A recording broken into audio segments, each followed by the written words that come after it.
Olá, bem-vinda ao quadro. Nas últimas aulas falamos sobre nutrição orgânica e inorgânica. E para que ocorra a nutrição inorgânica, é necessário a absorção de água e nutrientes pelas raízes.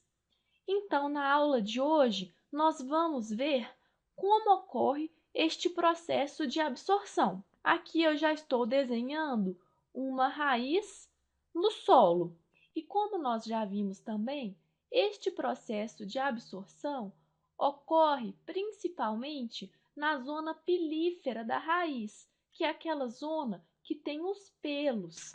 Esses pelos são muito importantes, porque eles promovem um aumento da superfície de contato com a água e também com os elementos minerais que estão aqui no solo. Esse processo de absorção de água e sais tende a ocorrer naturalmente nas raízes, e isso está relacionado com a pressão osmótica que existe nessa região. Você pode rever este conceito de pressão osmótica nas nossas aulas de química. Para essa aula, é importante saber que a pressão osmótica é que regula a entrada de água e sais minerais nas raízes. Bom, nós já sabemos que a raiz é um meio muito concentrado em relação ao solo. Então, nós podemos falar que as células das raízes estão em um meio hipertônico, em um meio muito concentrado. E o solo é um meio hipotônico, que é menos concentrado. Sendo assim, a água tende a fluir naturalmente por osmose. Se você relembrar, a osmose é a passagem de água de um meio hipotônico para um meio hipertônico. E quando a água vai passando, ela vai carregando esses sais minerais. Então, aqui eu já representei a estrutura interna de uma raiz, com todas as suas células. Então, agora, nós vamos analisar o caminho da água que está entrando aqui na raiz.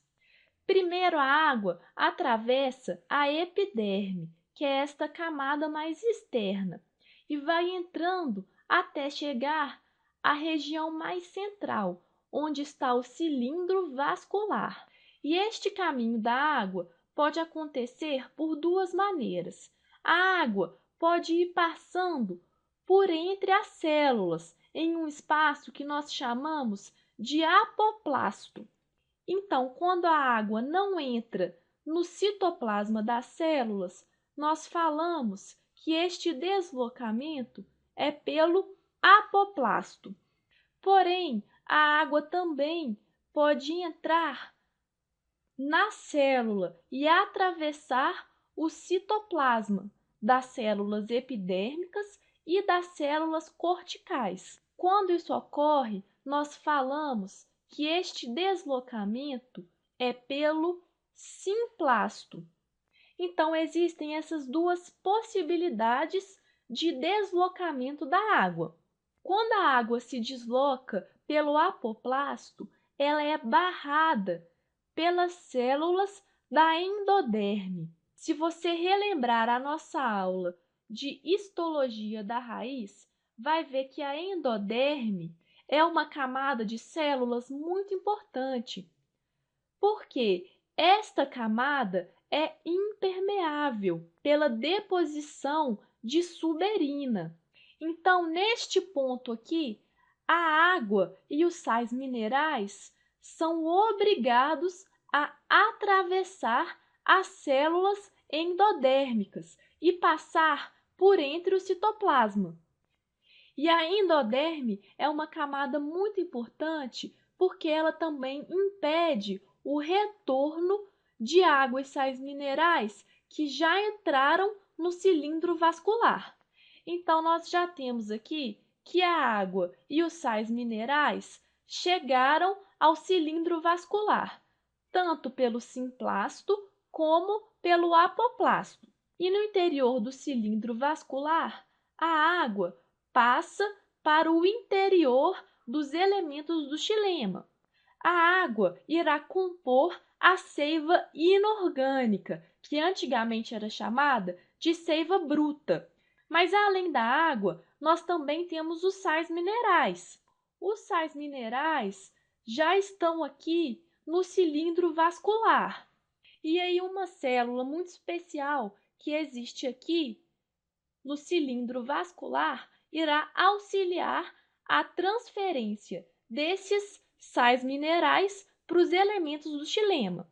E essa célula é chamada de célula de transferência e ela fica no interior do cilindro vascular. Essas células irão bombear os sais minerais para dentro dos elementos do xilema. E esse processo de bombeamento de sais minerais requer energia, que é sintetizada aqui na célula de transferência. E aí, depois que a água e os sais minerais chegam aqui no xilema, ocorrerá a formação da seiva inorgânica. E essa seiva será então transportada das raízes para outras partes da planta. Terminamos por aqui com a absorção de água e sais minerais e na próxima aula vamos começar a ver sobre a condução dessa seiva inorgânica. Não perca, até lá!